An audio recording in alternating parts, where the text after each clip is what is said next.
here we had a really interesting match that surprised me and made me literally laugh out loud. So I figured we'd have to cast it.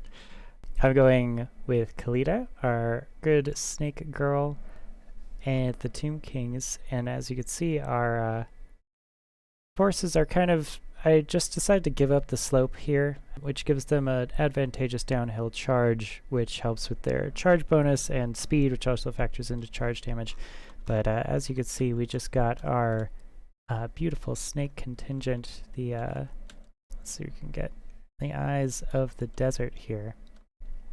A gorgeous little group of statues, and everyone's favorite snake, Khalida. Looks like she has some respiratory problems here. And we got that with the Necrotect, Lich Priest of Light for Nets of Amantok, and then of course 2 Bone Giants. And as they start noticing the enemy and moving forward, we just have layer upon layer of Skeleton Warriors, Skeleton Spears in the back to hold up in that last line of Terrarii defense. I decided to spring for 1 extra Skeleton Archer just to add some pressure. And then of course these 2 Tomb Guard up here are going to be our main offensive holding force, and who knows, we might win against some Empire State troops. Gorgeous group.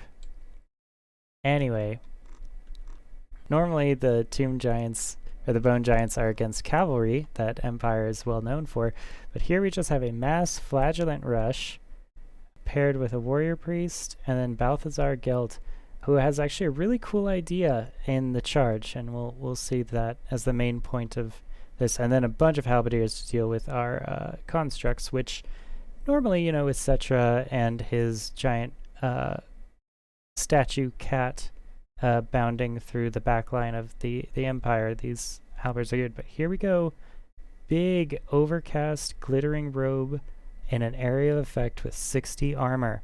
This transforms these flagellants into basically erases their downside, which is 0 armor, and makes them a 40 attack, 60 armor, big punching force. And as you can see over here, against a normal Skeleton Warrior unit, which is pretty typical of the Tomb Kings to kind of have lined up here, that does quite a bit of damage right away. As you can see, the leadership is tanking in this Skeleton Warrior unit, not least of which because this Warrior Priest is here. But because I don't have any other better targets to shoot, I think we're just going to have to focus all firepower on a Super Star Destroyer that is Balthazar Gelt. And as you can see, it's not a great time. I've even turned these skeleton archers on just for some withering fire. Considering, you know, normally I would be shooting at the flagellants, and I did get a few shots off. Glittering Hound going down here, but not really doing what I think the Gelt would like. And he's just, you know, open to this punishment. Here we have, I brought up my Lich Priest of Light, and we're just going to net Balthazar Gelt down to make sure he can't escape. And even, you know, the Skeleton Warriors, the surviving remnants, are taking little shots at him. I tried to get a Shem's Burning Gaze off on Balthazar Gelt here, but it did not work for some reason. I think I was line of sight blocked or something. The Warrior Priest is making, you know, as good a go as he can, but all this chaff and spears, you know, it's 30 melee defense, but it's 120 models. They could just be thrown into this, you know, breaking lines. And we did lose this Tomb Guard unit, but this Tomb Guard unit is doing quite well after the 60 armor wore off. And of course, this large flank of Halberdiers coming around, I'm just going to be able to stave off with 1 group of Skeleton Spearmen. There's a lot of money tied up in these Halberdiers, walking a very long way all the way around the flank. And I'm trying to get in the back here. But it's important to note they are active. You know, they're not tired. I'm maneuvering these Eyes of the Desert to set up a kind of a flank shot here on the Halberdiers and the Flagellants. And our opponent is trying to get these Warrior Priests in here to at least stop their firing. And I believe Balthazar Gelt recovered and is putting a Searing Doom here. But these are some elite Eyes of the Desert here.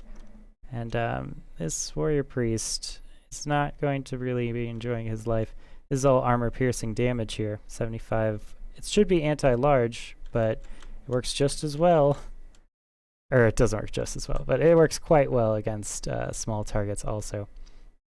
And only 30 defense on that warrior priest. So against the 29 melee attack and 38 melee defense of the Eyes of the Desert. So it's going to be a rough day for him. The Halberdiers tried to break through on this side, but were routed off by a combination of the Necrotect, who has 360 weapon strength and a bonus first infantry, and one of the Bone Giants' mighty swipes. You know, it's important to note, they are also giants. You know, their main thing is shooting the bow, of course, but it's also 400 armor-piercing damage in melee combat. So, interesting idea. I was really excited that the community still has, you know, great innovations in this way. And let's just check the stats, because I know everybody likes to do that. 877 damage, probably didn't pay for itself here, but also full health, right? So they didn't, if you defeat someone through morale, like if you rout their army, there's a good chance that you're not going to be getting your damage value back because they're not fighting to the death, which is actually kind of a good sign. It's a sign of good leadership and good generalship.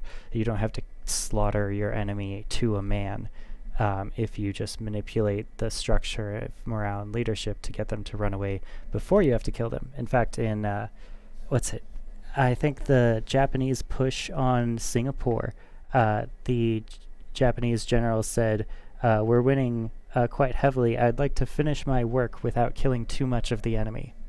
Right, so that's one of the important things to note. It's not all about math. It's about seeing through the math to the effects underneath. So yeah, 83 kills on the team card, not bad. Yeah, I don't think anyone paid for themselves in this fight. I don't think they got the chance, to be honest.